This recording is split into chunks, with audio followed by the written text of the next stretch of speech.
Dodgy Gamer delighted with FC Andorra's season. Just look at that face. Look at that face. Look at that face.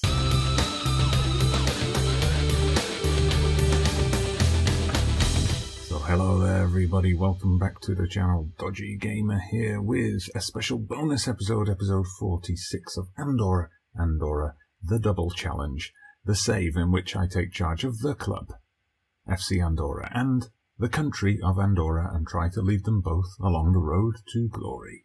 So you saw it in the last episode, we had that epic final push over the line, getting automatic promotion with a game to spare. I'll just show you what happened in the final game of the season.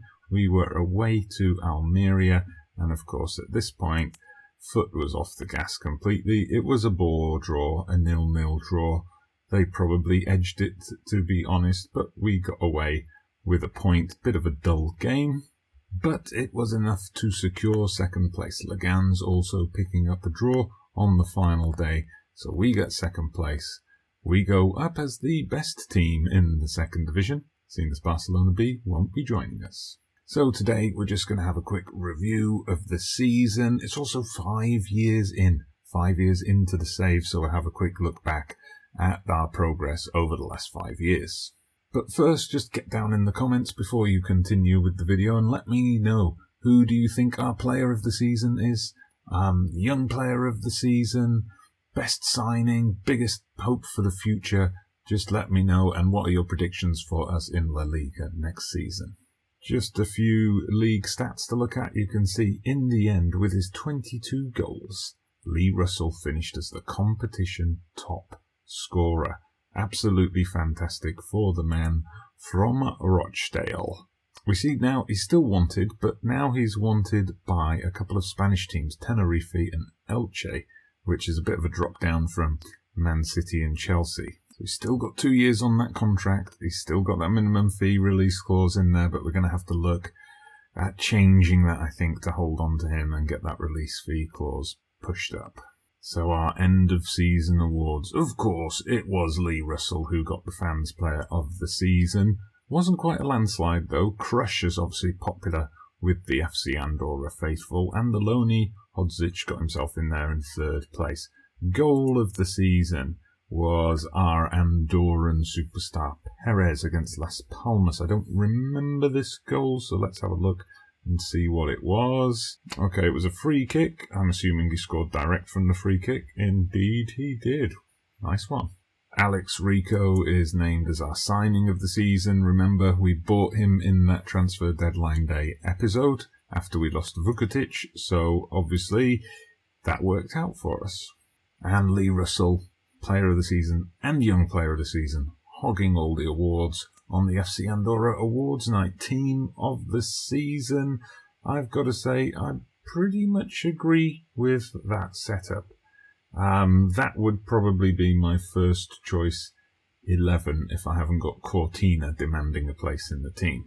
So in the club's season review, or the media season review, it's all good. Our win over Mallorca is rated as match of the season. That disappointing home defeat to Huesca ultimately didn't matter, but at the time I was worried that was going to spell the end of our chances of automatic promotion. Average attendance 1,976 obviously went up because we spent the majority of the season playing at Girona's stadium, which had a 13,000 capacity, I think it was, so that's why it's only 39% full. That's one thing that did come up in press media briefings after the promotion was confirmed, that we've just, after 2 years in the second division, or three, this is the end of our third year, sorry, we've just had our stadium expansion completed to meet second division requirements, and now we're going up to La Liga, so we've got to get the stadium improved again. Okay, so here's the stadium news I was expecting. So chairman is using that option to wait for 2 years, but we also got this news item at the same time, that they're going to construct a brand new stadium. Wow, I wasn't expecting that to come so early, perhaps, but It did say in one of those previous news items that there was a limited expansion capacity in our current stadium, so I guess that's why we've gone ahead with building a brand new one. So it's going to be called the FC Andorra Stadium. I guess it's come too early in the sense that I haven't had a chance to win some major titles and therefore have the dodgy Gamer Stadium. You know, I've never actually had a stadium named after me in all my years of playing Football Manager. Have you? If you have, let us know the story of it in the comments below. So we're looking at a £21 million project. Says they've managed to do it without any external funding. Good. And we've also got stadium sponsorship coming in, £10.5 million. So we're trying to do it without incurring debt. Maybe HY is going to, drop a few euros our way. So 15,000 capacity. They're going for the minimum. It's going to take 2 years. So 2 seasons of playing in that. So I guess that's going to meet the league rules, isn't it? Well, we'll look forward to the FC Andorra Stadium. And some news on Russell. So his 23 goals for FC Andorra is a new team record. Good. 7 Player of the Match awards, a new team record. Great. He wants to leave. He needs to move to a bigger club. So the captain, Cortina, has come to me. So he's saying, okay, Russell doesn't have a huge influence in the squad. Fairly influential only. Okay, so that's something to bear in mind. But Cortina has already spoken to the backroom staff and they suggest selling the player so we don't stand in his way. Do I want Cortina to speak to Russell? Well, Cortina's done a good job of this in the past, so I'll ask him to do it. He says he's difficult to talk to at the moment. Oh, that's good. Lee Russell no longer wants to leave the club. Shall we offer him a new contract now? He's got 2 years to run on his at the moment. Let's see if we can offer him a new contract. Let's see, he wants to be named as a star player. Well, he is. He wants me to strengthen attackers in the squad. But we play with a lone striker, and that's him. I guess he wants a good backup in case he fancies a day off. Right, I tried to get him to drop the pay rise idea and drop the attackers. Wasn't having any of it. Okay, contract negotiations. Now this is where I'll use my director of football just to save me taking a stab in the dark. Get him to suggest an offer. So he's suggested 4-year contract, £8,000 a week. It's not bad. Okay, we got the bonuses in. Relegation wage drop, of course. Got some goal scoring bonuses. Minimum fee release, they've gone for 25 million, 12 million. If we're relegated, it's a bit higher than it is now. Can we put it even higher, like let's say 30 million? I'll even drop the relegation release a bit, because I'm pretty confident that won't be an issue. Alright, let's see about that. I always drop the wage a bit, drop the appearance and goal bonus. Everything else is pretty much as he asked for. Okay, they're after quite a bit more, £18,000 a week. And a 10% yearly wage rise, which the agent has locked in. That's annoying. Right, so what's the maximum they'll let me offer? Only 9,000. This is going to be a problem. Loyalty bonus they won't let me put in either. They want 3.6 appearance, 2.7 goal bonus. Ooh. Okay, that was pretty much the maximum I could offer. We'll just leave that for now.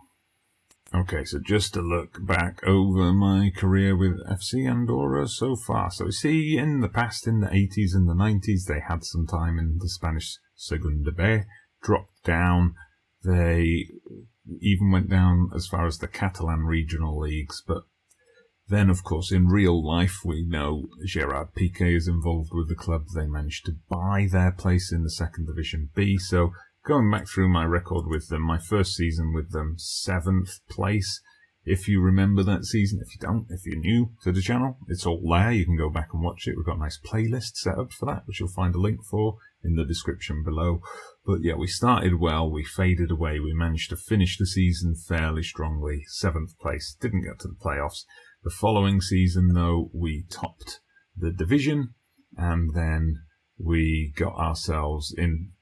We had to go through playoffs, of course. We won through in the playoffs, and then we kind of flirted with relegation, but I think we did a pretty good job in our first season up in the 2nd division, didn't we? We managed to stay clear of relegation with a few games to spare, and then we managed to even reach the playoffs, the playoff finals last season, and this season, obviously, we went a couple of places better. Cup-wise, our best season was our first season up in the 2nd division, when we made it all the way to the 4th round and then had a horror show against Atletico Madrid. Since then, we've been disappointing in that we've 2 years in a row now been knocked out by teams from the division below us. So next year we'll have to see how it goes. Maybe with a higher seeding we're going to get a kind of draw. We'll see. I guess it's not a priority for now though anyway. And going back through our transfer history, you'll see that we've never been big spenders really. I mean, obviously the first season there wasn't a lot in the pot. We bringing in players on frees where we could. And then look at the players we actually spent money on. It's only Alejandro Perez who's still with us. Blasquez, Akali was good for us down in the 2nd Division B, but Blasquez never really paid for us. That was a bit of a waste. Then the second season, the players that came in were entirely on the frees. Now, obviously, we've still got Cortina with us. Navarro is still with us as a backup as well. Carlos Isaac is still with us. So we got some decent players. And Javi Munoz, he's still with us too. We did get some decent signings in that season for the club's long-term future. So first season up in the 2nd division, I just realised we must have signed 2 players called Navarro, because this is the Navarro I was talking about. He's the one where we spent, that's the first kind of big money signing, £300,000 spent that year. Some flops, Galvez and Delmas didn't stay very long. Vukitic, of course, we just had him on loan, then we bought him 2 seasons. We had him before he was sold from under my nose. Jimenez was a bit of a waste of time. Ajuma's still with us, but a bit part player. Millar obviously moved on to Sporting. Didn't go well for him at Sporting. He's on the transfer list there already. Benedetti was fantastic for a season, but has kind of been displaced by the emergence of Lee Russell. Look at that. We spent £53,000. I think that's one of my best Football Manager transfers ever. Guedes, £46,000. Interesting, he actually came in from a Brazilian club, but Portuguese is his preferred nationality. Yeah, and then we got onto our first real big money signing, Macias. Good signing, I think, this one. He's still with us. Look at that. He's got potential to improve a bit more. He's only 20. French nationality means he doesn't count against EU limits. And I think he's developing nicely in that central midfield role. And we'll be looking to keep him with us in La Liga.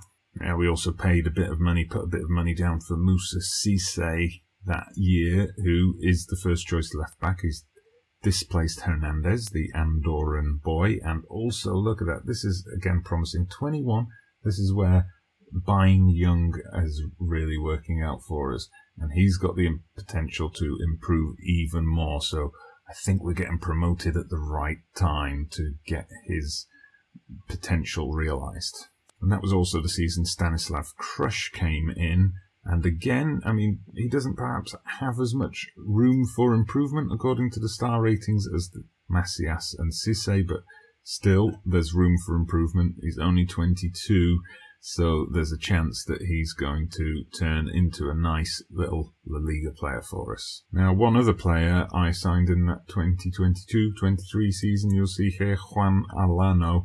He hasn't played for us yet because of the foreigner rules, but he has spent now 18 months on loan at Tenerife.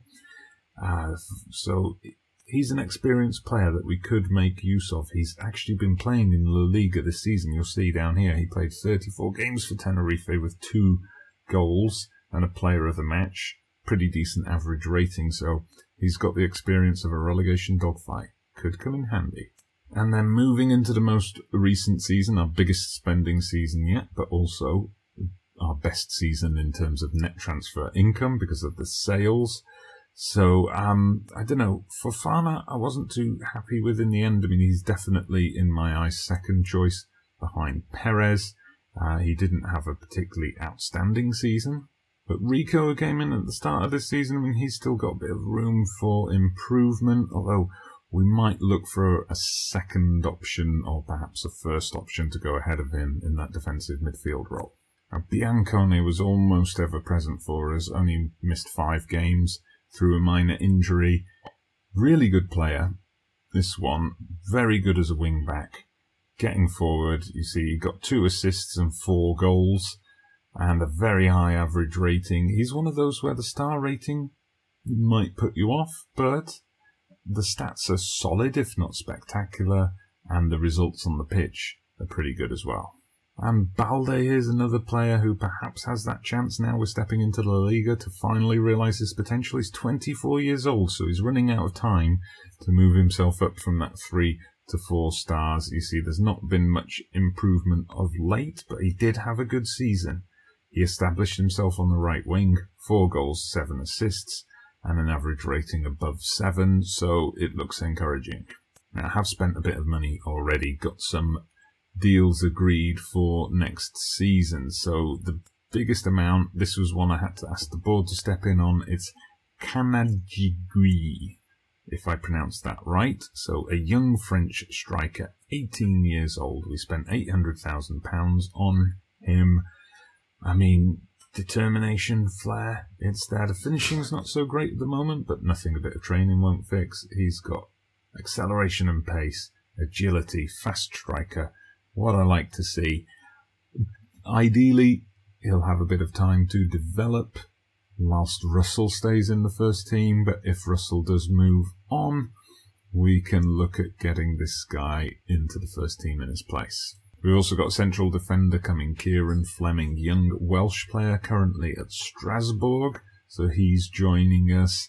He's got a bit of developing to do, I think, but all the signs are there for someone who could become a promising player in the future. Already capped for Wales 9 times. Efren Sousa will join us from Deportivo La Coruña. Now, this is someone who's got some developing to do. He's 20, but he's actually got 5-star potential. And finally, we've got Madan Sos joining us. He's coming in from Braga. Again, he'll be useful as a backup, maybe, in the right-back role, but with the potential to improve and get even better. But when we look at my first team squad, I mean, as I said, as I showed you with those transfers, it's a young squad, and there's lots of players who are good for the level we're at and have the potential to improve. So with a bit of training, pre-season training, and then that high-level match experience, I'm hoping that, we're going to need some additions, obviously, but I'm hoping we can stay up. Now, Hodzic, we're going to lose. I've spoken to Bayern about a transfer. They're not interested. Maybe we could extend his loan. We'll see. But we've got players coming in, as I've just shown you. Left back, now that's somewhere where you might think I need a better backup option for Cisse, but this guy Hernandez, he's Andorran. He's been with us since the start, since the first season. If I show you his club history, he was generated as a regen, like when I took over to fill a space in the youth team. And you see, while he has never been first pick, perhaps never played every game in a season, he's made a solid amount of appearances each season, and this was, in terms of average rating, was his best season yet. And then we've also got Perez becoming, he's fighting with Russell to be my favourite player in this save. His advantage is that he's Andorran, and hopefully he's going to stick with us, because look, again, he's got that potential to get even better, to get to that 4-star, and he is Andorran. He's also been with us since the start, and in the last 3 seasons, he's been, well, the last 4 seasons really, he's been the first choice on that left wing. And look, 3 out of the 5 seasons with us, he's averaged above 7. He's got the goals and assists every season as well. I just really like this player. And you see, many more pros than cons when it comes to my coach reports. Long may Perez be part of this team. Now, Cortina and Munoz have been good servants to the club, but they're 2 players that it might be time to think about moving them on. But Cortina does have that experience that we could make use of, and of course he's club captain, so I've got to be careful with that. But I've got Rico, I've got Guedes, I've got Macias. We're just going to need some backups there. At centre-back, we've got Crush, we've got Justiniano. I think, though, we've got the new guy coming in, Fleming, so we'll have to see what he's like. We might look at another centre-back as well, possibly a right-back. And we'll finish with a look at finances. Now, that first season, we started to lose money, and then we got back up there, and then again started to lose money. Then it was here where we had that takeover, where we were promised a big boost. We got a boost then. We got about £4 million pumped in. Since then, we've stayed above 0. We stayed with a positive balance. Now, obviously, as we've gone into summer transfer windows and so on, things have dipped a bit. We made money off transfers this season, which put it back up. Now, obviously, investment in the stadium, you see there the overall balance has dropped into the negative again because of that stadium investment. But La Liga, TV money, sponsorship money, all that's going to go up. Let me just have a look at sponsors, actually. I think, what have we got expiring? Nothing expiring until next year, but hopefully we can get some new revenue streams in, just like this stadium. Now, our projection is fantastic. The projection is that we're going to end next season with £70 million in the bank. Hopefully, not from player sales. We'll have a quick look while we're here as well at the Andorra national team. As you see, I've got a couple of friendlies lined up with them to finish off the season. So, obviously, we've made good progress with Andorra. We're now up to 121st in the world. We've won Nations League Division D. We've got Nations League Division C coming up. If I show you the competitions, we're expected to fight bravely against relegation. If I just show you our group, you see we're in Division C Group 3 with Armenia, Bulgaria and Kosovo. I would make Bulgaria heavy favourites to win that group. Then we've got to duke it out with Armenia and Kosovo to avoid that relegation spot. Hopefully we can get 2nd or 3rd and keep ourselves in Division C. Although, of course, long term, the advantage to not doing well in Division C is then we can do well in Division D and get into the playoffs for Euro 2028. And we see Perez there, rated as one of the top players for the nation. Andorra, Zarzana, it says there Sabadell, but he's out on loan. He's actually one of us. These are all ours, actually, as you'll see from the blue, and all rated as top players for the Andorra team. But yes, I hope you've enjoyed that deep dive into this season and the last 5 years, and that might give you a better inkling into what awaits us in La Liga, which is going to be starting next week. So please hit that like button if you've enjoyed today's video. Subscribe to the channel if you haven't done so already. I'm Dodgy Gamer. See you again next season.